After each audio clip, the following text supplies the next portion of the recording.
did a stranger's demand threaten to erase your new life? The moment that ominous email landed in my inbox, the one with the subject line that simply read "Your New Life," I felt a cold dread settle deep in my gut, a feeling that had been creeping up on me since I'd packed my life into boxes and moved halfway across the world. I'd come to Ireland seeking peace, a fresh start after years of personal and professional turmoil, imagining green fields and quiet pubs. Instead, I found myself staring at a screenshot of a terrible decision I'd made online staring back at me, coupled with an explicit demand. It wasn't just my reputation on the line, it was everything I'd worked for, everything I'd hoped to leave behind. The moral compass I prided myself on felt like it was spinning wildly, pointing only to a dead end. I am Scott Hernandez, a recently turned 50-year-old man, 50M, and an emotional empath, which means I feel everything, often too much, and the idea of causing pain or being perceived as a failure gnaws at me constantly. My move to a small coastal town in County Clare was meant to be an escape. I'd sold my marketing firm in Chicago, said goodbye to a city that felt increasingly suffocating, and embraced the idea of a simpler existence. I'd chosen Ireland partly for its beauty, partly for the distance it put between me and certain complications back home. My first few weeks were a blur of unpacking and attempting to navigate Irish bureaucracy. The small cottage I'd rented was charming but drafty, its windows looking out onto a perpetually gray sky and the churning Atlantic. It was exactly what I'd wanted, isolated enough to be peaceful, but close enough to a village for supplies. One of the first people I really interacted with beyond the local shopkeepers was Peter Phillips, 25M. He lived in the cottage next door, a modern-looking place with an unnervingly tidy garden. Peter worked remotely for some tech company, or so he said. He was bright-eyed, almost aggressively friendly, with a tendency to ask questions that felt just a touch too personal for a new acquaintance. He materialized on my doorstep the second day after I arrived, holding a plate of suspiciously perfect scones. "Welcome to the neighborhood, Scott." "Peter Phillips," he'd said, extending a hand, his smile wide. "Saw your moving truck. Big shift, eh? From Chicago, I hear?" I'd taken the scones, wary but trying to be polite. "That's right, just looking for a change of pace." He nodded, his eyes sweeping over my still unpacked boxes in the hallway. "Change of pace, I get it. This place is certainly peaceful. So what brings you all the way out here? Big new job, or just, running from something?" He'd chuckled, a light, airy sound that didn't quite match the invasiveness of the question. I remembered feeling a prickle of annoyance even then. "Just a change of scenery, Peter, no great drama." I tried to keep it light, but his question lingered. He was a nosy neighbor, sure, but there was something about his directness, his lack of filter, that felt less like innocent curiosity and more like a probing investigation. Peter became a regular fixture, popping over for a chat, which usually involved him offering unsolicited advice on my garden or asking about my past life. He always seemed to be watching, even when he wasn't overtly present. I'd see him through my kitchen window standing by his own, seemingly lost in thought, but his gaze often drifted towards my cottage. He struck me as someone who valued order, maybe even control, and perhaps my unkempt yard and slightly chaotic approach to settling and rubbed him the wrong way. He'd occasionally drop hints about his own family, a sort of poor-me attitude about his parents' expectations, but he never truly elaborated. His life seemed as meticulously curated as his garden. Beyond Peter, there was John Gallagher, 74M. He lived a few houses down, a reclusive old man who spent most of his days puttering in his immaculate garden, occasionally taking long, slow walks along the coastal path. John rarely spoke, offering only a gruff nod if our paths crossed. He was a man of few words, his face weathered, his eyes a startlingly clear blue that seemed to take everything in. I'd see him watching me sometimes, not with Peter's overt curiosity but with a quiet, almost assessing gaze. I couldn't tell if it was suspicion, disapproval, or just the natural observation of an old man with time on his hands. He was a silent observer, a fixture of the landscape rather than a part of the social fabric, and I often wondered what he made of the constant coming and going in my life. The complication, the disaster that had just landed in my inbox, stemmed from a moment of profound weakness and foolishness. Before I'd left Chicago, when my old life was crumbling and the lines between work and personal identity were dangerously blurred, I'd gotten involved in an online community. It was a support group initially for people dealing with stress and burnout, but it quickly devolved, as these things often do, into a space for venting frustrations, some of which were aimed at people in my professional sphere. In one particularly dark moment, fueled by alcohol and a sense of betrayal from a former business partner, I'd posted something truly regrettable. It wasn't illegal, but it was deeply unprofessional, highly inflammatory, and borderline libelous, revealing confidential details about a past project and making some vicious personal attacks. I deleted it within minutes, a wave of sickening regret washing over me, convinced no one had seen it. It even left the group entirely, changed my username, and tried to scrub my digital footprint clean. It was a stupid, impulsive act born of desperation, and I'd spent months trying to forget it. Until today, the email held a screenshot clear as day of that very post. My old username, the date and time stamp, the full text. And below it, a simple, chilling demand. A significant sum of money, transferred to a crypto wallet, or the screenshot and a detailed explanation of my identity would be sent to my former colleagues, my new landlord, and local media outlets. The sender was anonymous, their email address a random string of letters and numbers. My first thought was that it had to be a prank, a sick joke. But the details in the email, the specific phrasing, the knowledge of my current location, it was too precise. Someone knew who I was, where I was, and what I'd done.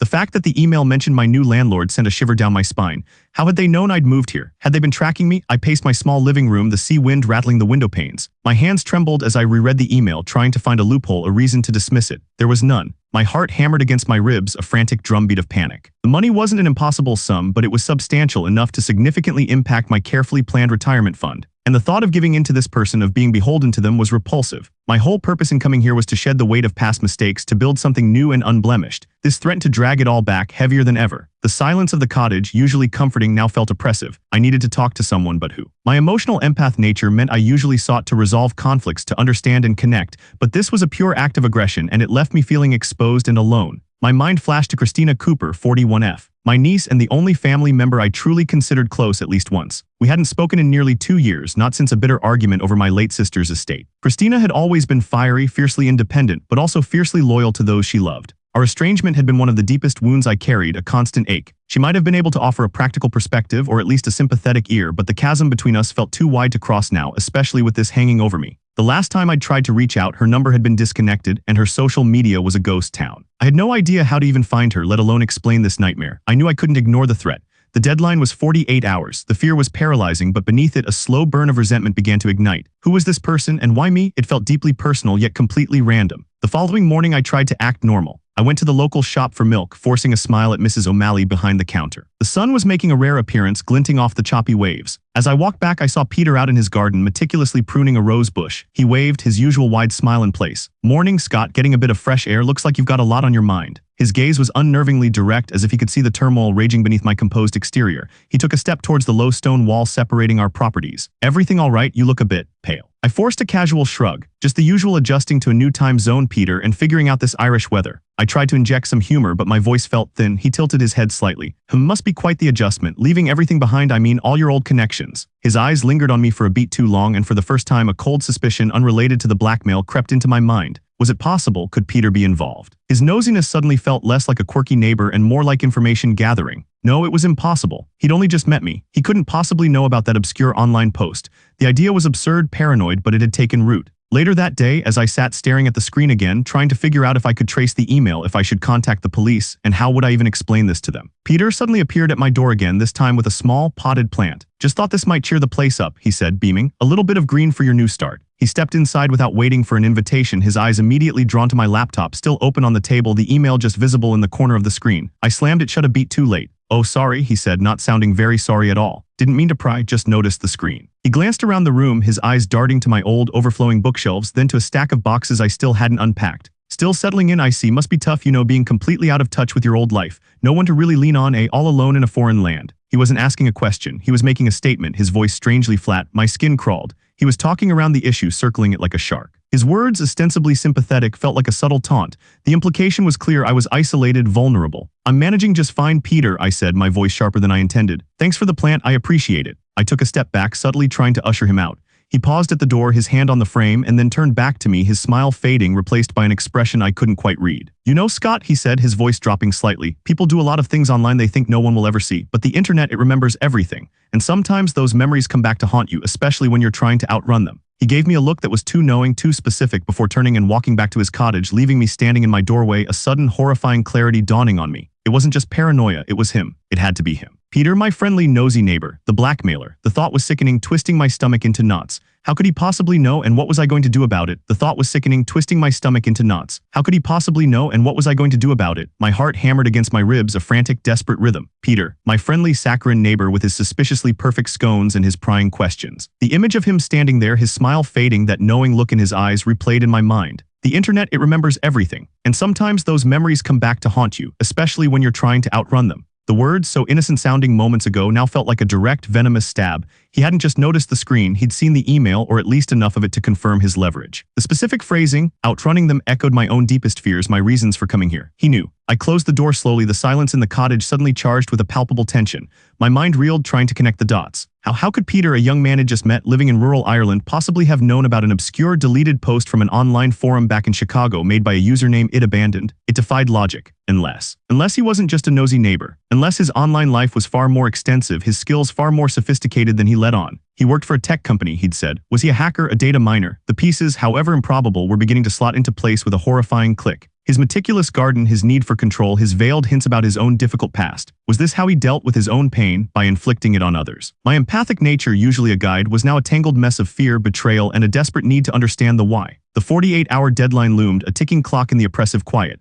My first instinct was to confront him, to demand answers. But what good would that do? He held the power, the digital sword hanging over my head. My entire purpose in moving here was to walk away from my past, to find peace. Paying him would be the antithesis of that, an ongoing drain, a surrender to someone who clearly had no moral compass of his own. But not paying, that meant ruin, public humiliation, the very thing I'd fled Chicago to avoid. I paced, the worn rug soft beneath my feet, the sea whined a mournful cry outside. Suddenly, a different thought pierced through the panic. This wasn't just about the blackmail anymore. This was about Peter. This was about a young man seemingly amiable who was using his skills to manipulate and exploit. My empathic self, despite the fear, felt a surge of something akin to pity, a deep-seated sadness for the damage he must carry to inflict this on another person. But that pity quickly hardened into resolve. I wouldn't let him do this. I wouldn't be another victim. Walking away meant more than just not paying. It meant severing the connection, refusing to engage in his twisted game. But how? I thought about the police again. What could I tell them? My neighbor, who I've known for 2 weeks, is blackmailing me with a screenshot of a stupid online post I made years ago that I can't even prove he sent because the email is anonymous, but I'm pretty sure it's him based on a gut feeling and a creepy comment. They'd laugh me out of the station. Besides, the nature of the post itself was deeply embarrassing. I didn't want to draw any more attention to it. I spent the rest of that day in a state of agitated deliberation. I couldn't eat, I couldn't sleep. Every creak of the old house, every gust of wind felt like a judgment. The silence that had once offered solace now amplified my torment. By early morning, as the first gray light crept through my windows, a fragile clarity began to form. My decision to walk away from the blackmail wasn't just about the money or the humiliation. It was about reclaiming my agency, about refusing to let fear dictate my life anymore. I had run from my past once and it had followed me. This time I wouldn't run. I would stand my ground, not by fighting, but by withdrawing completely, by making myself an unworthy target. If Peter wanted to expose me, he could, but he would get nothing else from me. No money, no reaction, no satisfaction. It was a terrifying strategy, but it was the only one that felt true to the walking away principle I'd come here to embrace. My next problem was Christina. The chasm between us felt impossibly wide, yet her fierce loyalty and practical mind were exactly what I needed now. I knew the argument over my sister's estate had hurt her deeply. I had been so wrapped up in my own grief and guilt that I hadn't truly listened to her perspective, hadn't acknowledged her own pain. I had been the elder, the one who should have been more understanding, and I had failed. My emotional empath label sometimes felt like an excuse for my own emotional myopia. I saw others' pain but often missed my own role in it,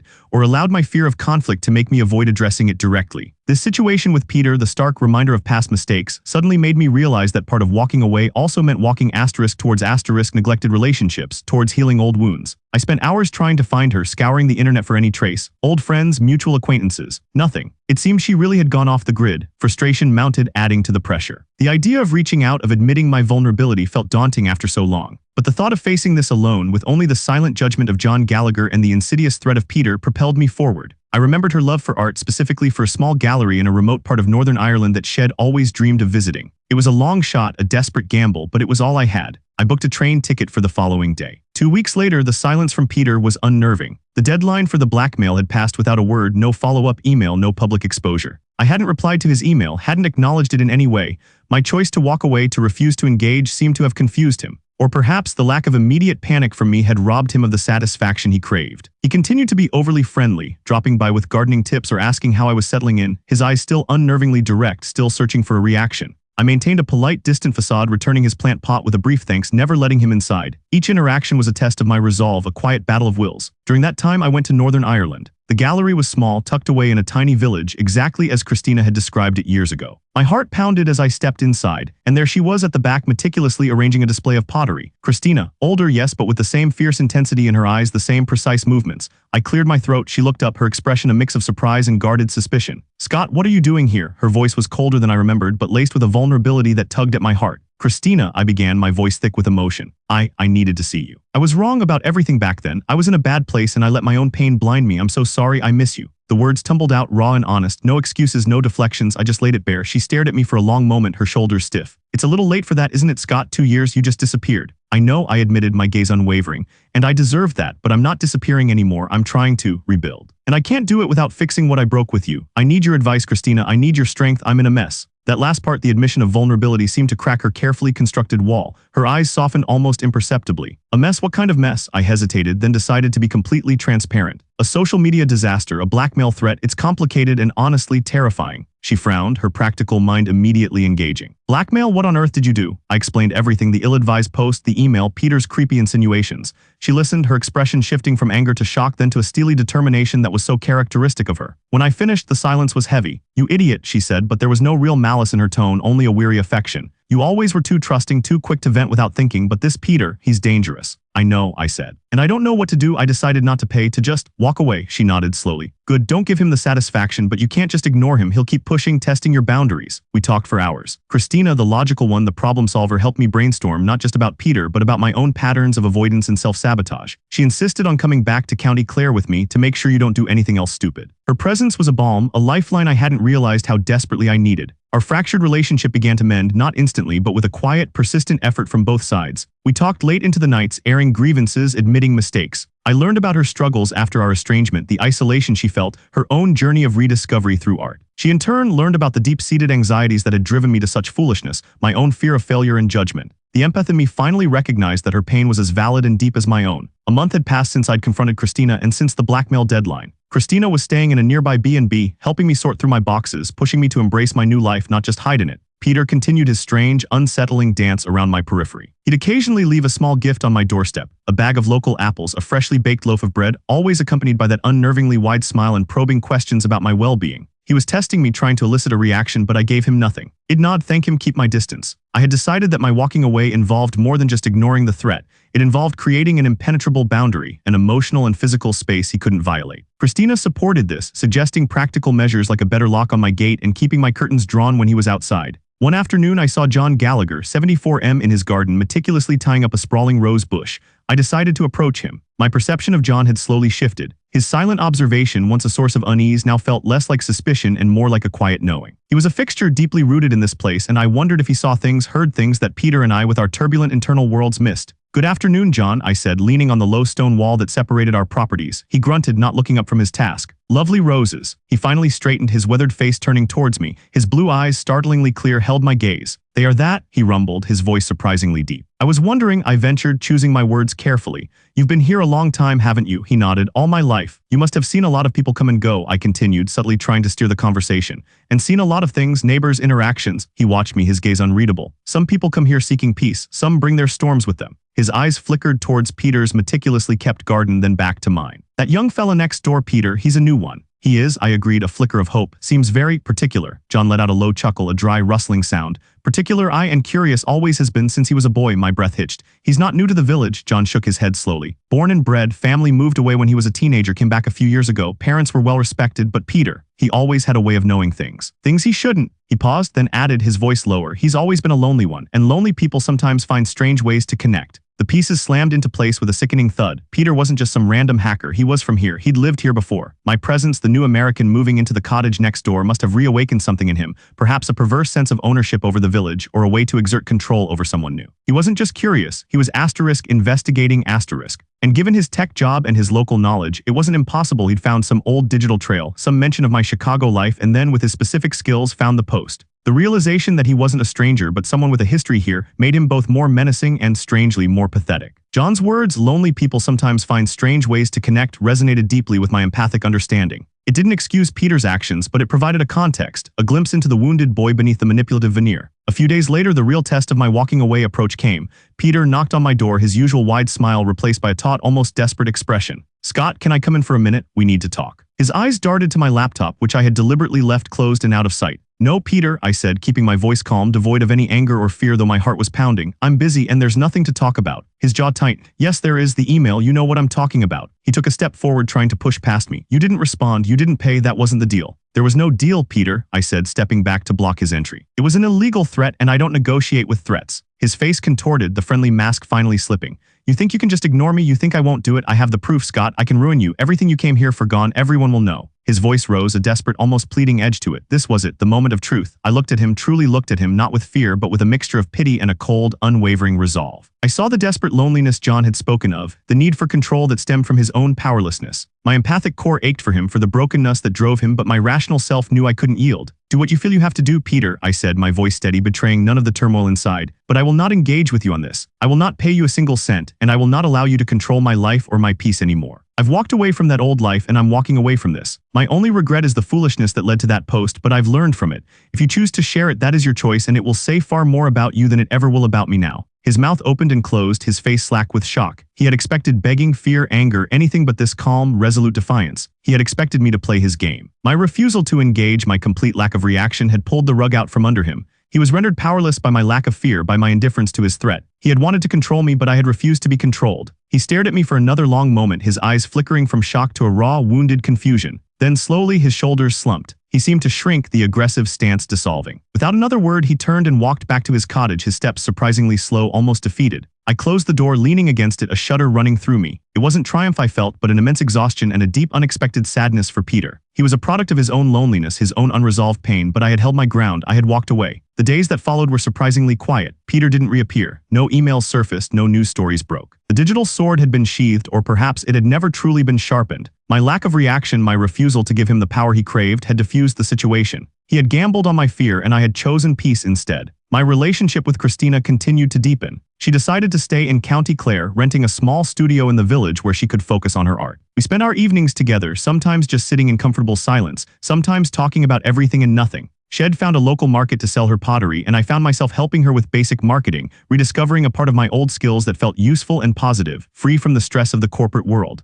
I learned to truly listen to her, to appreciate her fierce independence and her unwavering spirit. John Gallagher still observed from his garden, but now when our eyes met, he offered a small, almost imperceptible nod, a quiet acknowledgement that felt like a blessing. He wasn't just a silent observer anymore, he was a witness and perhaps a quiet supporter. One crisp autumn morning, a few months after the confrontation, I saw a for sale sign appear in Peter's meticulously kept garden. I watched from my kitchen window as a removal van pulled up a week later. Peter supervised, his movements precise, his face unreadable. He never looked towards my cottage. He simply packed his life away, leaving as quietly as he had arrived. He didn't say goodbye, he didn't need to, he had got nothing from me, and in turn I had learned a profound lesson from him. Life in the cottage continued. The sea wind still rattled the windows, the Atlantic still churned, but now the sounds were comforting, not oppressive. I was still Scott Hernandez, the emotional empath, feeling everything, perhaps even too much. But now I was an empath who understood the importance of boundaries, of self-preservation, of walking away from what no longer served me and walking towards what truly mattered. My past hadn't disappeared, but its grip on me had loosened. The shame of that old post was still a part of my story, but it no longer defined me. I had faced it, owned it, and refused to let it be leveraged against me. The peace I had sought in Ireland wasn't found in isolation or in running from my past.